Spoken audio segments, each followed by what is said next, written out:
Hey Diane, it's Steve. I figured I'd make this quick little video for you. It might be easier for you to go back and review and so on. So in this video, I'm going to talk about behavioral lookalike modeling, why it matters, and how to do it right. So first, let's talk about what exactly behavioral lookalike modeling is. Behavioral lookalike modeling differs from other types of lookalike modeling, such as demographic or psychographic modeling you're probably already familiar with in a pretty fundamental way. Lookalike modeling that uses demographics seeks to find lookalikes who fit into broad categories, say age, sex, income level, marital status, things like that. It's a very broad and basic way to target an audience who may potentially be in the market for your product or service. So, for example, if most of your customers are men between 25 and 35, lookalikes based on those customers would match those demographic characteristics. A step above that would be psychographic targeting. Psychographics measure and track things like hobbies, interests, habits, attitudes to get an even clearer picture of exactly who we're marketing to. Lookalikes based on psychographics might, for example, look for people who enjoy camping or sailing if most of our customers share those same interests. It's a more focused form of targeting, and the lookalikes created using that model may be closer to your ideal prospect, but it's still very general and doesn't take into account what is the most important determining factor in lookalike creation, and that, of course, is behavior. Unlike demographics or psychographics, which can't tell you what someone is actively in the market for, behavioral modeling tracks things like the keyword searches someone is performing, what videos they're watching, what they're doing on social media, the articles they're reading, the websites they're visiting, and what they are buying in real time.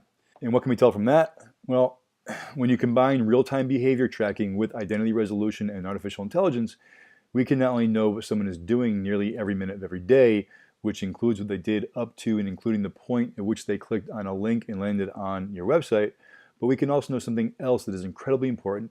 We can know who the prospect is. So we can attach all that real-time behavior we're collecting to a person. We could know, for example, that it's Bob. And now, once we do that, we have something that's been the holy grail for marketers since the beginning of time. We know who our prospect is. We know what our prospect Bob is doing and what he has done leading up to the point where they decide to check us out or buy from us. And we can find more people exactly like Bob who are right now doing the exact same things Bob did.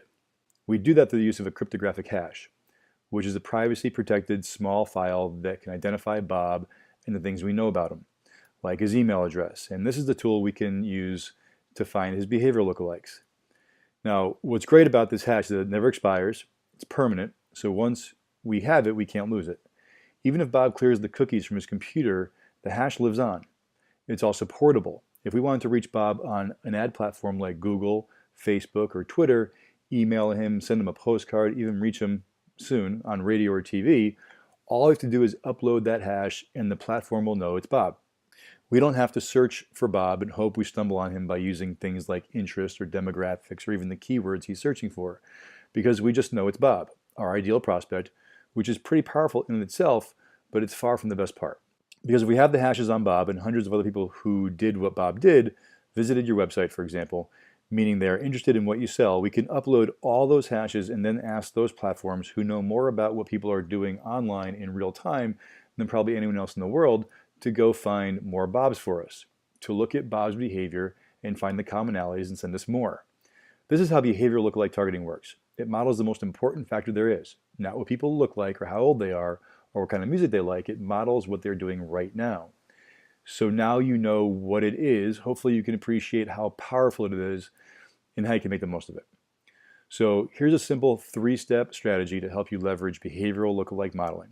First, remember that with WebGuest ID, you own and control the hash, which means you own and control all the behavior that is represented by the hash. So step 1, of course, should be to use the hashes as retargeting audience on the platform that traffic came on. Let us say in this case, traffic came from Google AdWords campaign. So you would upload the hash files back to Google and run a retargeting campaign to bring those visitors back.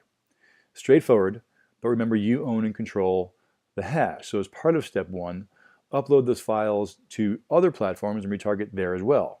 So if your traffic came from Google, retarget on Facebook, Twitter, and via banner ads, for example. Why is this necessary? Well, it's absolutely vital that you stop thinking of your marketing. That's something you do right now. You shouldn't think of your marketing as a siloed effort and start to see it for what it really is, or should be, which is a seamless and cohesive effort that consistently touches prospects across multiple channels. You should market this way not because it's simply a better way to do things. It's not better, it's required. According to Gartner Research, marketing campaigns that integrate 4 or more channels outperform campaigns that use 1 or 2 channels by 300%. That's a 300% improvement in your campaign, and we're still on step 1. Here's step 2, and this is where we really make use of behavioral lookalike modeling, because this is where you ask the original ad platform, in this case Google, to take your hashes, find lookalikes who match the behaviors inside those hashes, and give you an entirely new audience, an audience who matches the same behaviors as that initial perfect prospect, Bob. Once you have that new audience, start a new campaign targeting those new prospects and measure the results. Remember, platforms like Google and Facebook are driven by relevancy, and because you're targeting the most relevant prospect there is, you'll be rewarded with higher click-through rates and lower costs. But you're not done. Because you are consistently getting a new list of hashes with new visitors and new behaviors to upload, and recency of behavior is very important when it comes to relevancy. So upload these new hashes and get another behavioral lookalike audience and target that in a new campaign. Again, measure those results, do it again and again. Start by uploading new hash files and getting new behavioral lookalikes every month. Then try it every 2 weeks, then every week. Test everything, see how it produces, and find the sweet spot. Targeting audiences like this will typically result in a CPC reduction of between 25 and 75% on average, which translates to lower cost per acquisition and increased profits, which is the real end game here and what everyone's after. So step 1, committing to people-based multi-channel campaign. Statistics say you will improve your campaign performance by 300%. Step 2, target behavioral lookalikes at the original channel and reduce CPC by 25 to 75%, and we're still not done. Because in step 3, we truly take advantage of the portability of the hash files and the behavior contained in those hash files, we upload them to other platforms and ask them for behavior lookalikes using that data. So if you started on Google, now take the hashes to Facebook and let their algorithms go to work to give you another audience and so on. Then, just like you did in step 2, continue uploading new hash files and modeling the new, most recent behavior. Try doing any of that with the platform-specific cookie.